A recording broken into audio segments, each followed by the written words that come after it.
नमस्कार, KP update में आप सभी का स्वागत है। मैं हूं पूजा आपके साथ। बीदर जिले में सोशल मीडिया के माध्यम से सांप्रदायिक माहौल बिगाड़ने की कोशिश करने वालों के खिलाफ कड़ी कार्रवाई की जाएगी। इस संबंध में जिला पुलिस विभाग ने सख्त चेतावनी जारी की है। पुलिस के अनुसार जिले में कुछ असामाजिक तत्व सोशल मीडिया पर भड़काऊ भाषण, विवादित पोस्ट और वीडियो साझा कर समाज का माहौल खराब करने की कोशिश कर रहे हैं। पुलिस विभाग ने कहा है कि ऐसी गतिविधियों में शामिल लोगों की पहचान कर उनके खिलाफ कानून के तहत सख्त कार्रवाई की जाएगी। इस बारे में जिला पुलिस अधीक्षक प्रदीप गुंटी आईपीएस ने जनता को चेतावनी देते हुए सोशल मीडिया का जिम्मेदारी के साथ उपयोग करने की अपील की है। साथ ही लोगों को यह भी सलाह दी गई है कि वे किसी भी तरह के भड़काऊ या नफरत फैलाने वाले पोस्ट और वीडियो को साझा न करें। केपी न्यूज के लिए एंकर पूजा की रिपोर्ट। मार्च 3ನೇ ತಾರೀಕು ಈವ್ನಿಂಗ್ ಸುಮಾರು 8 ಗಂಟೆಗೆ ಬಸವ ಕಲ್ಯಾಣ ಟೌನ್ಗೆ ಸೇರುವ ಯಾತ್ರಿ ನಿವಾಸ್ ಪಾರ್ಕ್ ಅಲ್ಲಿ ಇಬ್ಬರು ಹಿರಿಯರು ವಾಕಿಂಗ್ ಮಾಡ್ತಾ ಇರ್ತಾರೆ. ಅದೇ ಪಾರ್ಕ್ ಗೇಟ್ ಕಡೆ 6 ಯುವಕರು ಸೇರಿಕೊಂಡು ಕುಡಿದ ಅಮಲಿನಲ್ಲಿ ನ್ಯೂಸೆನ್ಸ್ ಮಾಡ್ತಿರುವಾಗ ಅವರಿಗೆ ಬುದ್ಧಿಮಾತು ಹೇಳಬೇಕಂತ ಇಬ್ಬರು ಹಿರಿಯರು ಅವರ ಕಡೆ ಹೋದಾಗ ವಾಗ್ವಿವಾದ ಬೆಳೆದು 6 ಯುವಕರು ಈ ಇಬ್ಬರು ಹಿರಿಯರ ಮೇಲೆ ಹಲ್ಲೆ ಮಾಡಿರ್ತಾರೆ. ಹಲ್ಲೆಗೆ ಒಳಗಾದ ಈ ಇಬ್ಬರು ಬಸವ ಕಲ್ಯಾಣ ಟೌನ್ ಪೊಲೀಸ್ ಸ್ಟೇಷನ್ಗೆ ಬಂದು ಕಂಪ್ಲೇಂಟ್ ಕೊಡ್ತಾರೆ.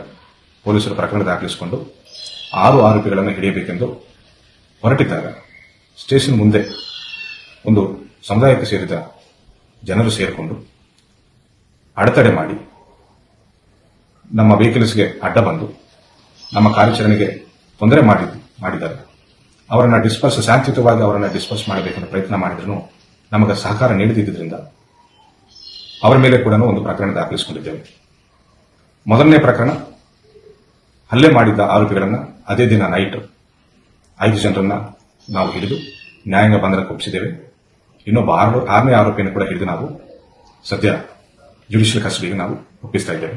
ಅದೇ ರೀತಿ 2ನೇ ಪ್ರಕರಣದಲ್ಲಿ ಭಾಗಿಯಾದವರನ್ನ ಸಿಸಿಟಿವಿ ಮುಖಾಂತರ ನಾವು ಪತ್ತೆ ಮಾಡಿ ಅವರ ಮೇಲೇನೂ ಕೂಡ ನಾವು ಕಾನೂನು ಕ್ರಮ ಜರುಗಿಸ್ತಾ ಇದ್ದೇವೆ. 2 ಎಫ್ಐಆರ್ಗಳನ್ನು ದಾಖಲಿಸಿಕೊಂಡು ಇನ್ವೆಸ್ಟಿಗೇಷನ್ ಪಾರದರ್ಶಕವಾಗಿ ನಾವು ಮಾಡ್ತಾ ಇದ್ದೇವೆ. ಅದೇ ರೀತಿ ಈ 2 ಪ್ರಕರಣಗಳಲ್ಲಿ ಕೂಡ ಎಲ್ಲಿನೂ ಯಾವುದೇ ರೀತಿಯ ಕೋಮು ಆಯಾಮವಿಲ್ಲ ಅಂತ ನಾನು ಹೇಳ್ತಾ ಇದ್ದೇನೆ. ಬಸವ ಕಲ್ಯಾಣ ಸದ್ಯ ಸಿಚುವೇಶನ್ ನಾರ್ಮಲ್ ಇದೆ. ಅದೇ ರೀತಿ ಬೀದರ್ ಜನತೆಗೂ ಪ್ಲಸ್ ಬಸವ ಕಲ್ಯಾಣ ಜನತೆಗೂ ಶಾಂತಿ ಕಾಪಾಡಲು ಪ್ಲಸ್ ನೆಮ್ಮದಿಯಾಗಿರಲು ನಾನು ವಿನಂತಿಸಿಕೊಳ್ತಾ ಇದ್ದೇನೆ. ಈ ಘಟನೆ ಬಗ್ಗೆ ಸಂಪೂರ್ಣ ಮಾಹಿತಿ ಇಲ್ಲದೆ ಕೆಲವು ಸೋಷಿಯಲ್ ಮೀಡಿಯಾ ಅಕೌಂಟ್ಸ್ ಕೆಲವು ಪೋಸ್ಟ್ಗಳನ್ನು ಕೆಲವು ವಿಡಿಯೋಗಳನ್ನು ಅಪ್ಲೋಡ್ ಮಾಡ್ತಾ ಇದ್ದಾರೆ ಅಂಡ್ ಶೇರ್ ಮಾಡ್ತಾ ಇದ್ದಾರೆ. ಸಂಪೂರ್ಣ ಮಾಹಿತಿ ಇಲ್ಲದೆ ವದಂತಿಗಳನ್ನು ಹರಡಿಸುವ ಇಂಥ ಅಕೌಂಟ್ಗಳ ಮೇಲೆ ನಾವು ತೀವ್ರ ನಿಗಾ ವಹಿಸ್ತಾ ಇದ್ದೇವೆ.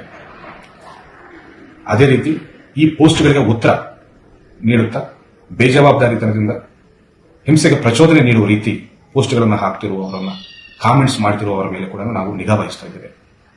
ಅಂತವರು ಬೀದರ್ ಜನರಾಗಲಿ, ಅಕ್ಕಪಕ್ಕದ ಜಿಲ್ಲೆಗಳವರಾಗಲಿ, ಬೇರೆ ರಾಜ್ಯದವರಾಗಲಿ ಈ ರೀತಿ ಹಿಂಸೆಗೆ ಆಸ್ಪದ ನೀಡುವಂತಹ ಪೋಸ್ಟ್ಗಳನ್ನು ಹಾಕುವವರ ಎಲ್ಲರ ಮೇಲೂ ನಾವು ಕಾನೂನು ಕ್ರಮ ಜರುಗಿಸ್ತೇವೆ, ಕಠಿಣ ಕ್ರಮ ಜರುಗಿಸ್ತೇವೆ. ಅವರು ಯಾವುದೇ ಜಿಲ್ಲೆಯವರಾಗಲಿ, ಯಾವುದೇ ರಾಜ್ಯದವರಾಗಲಿ ಅವರನ್ನು ಇಲ್ಲಿವರೆಗೂ ಎಳೆತಂದು ಅವರ ಮೇಲೆ कठिन कानून क्रम जरुगिस्तೇನೆ ಅಂತ ಹೇಳಿ ಎಚ್ಚರಿಕೆ ನೀಡುತ್ತೇವೆ. देश विदेश और स्थानीय समाचारों के लिए चैनल को लाइक, शेयर और सब्सक्राइब जरूर करें। धन्यवाद।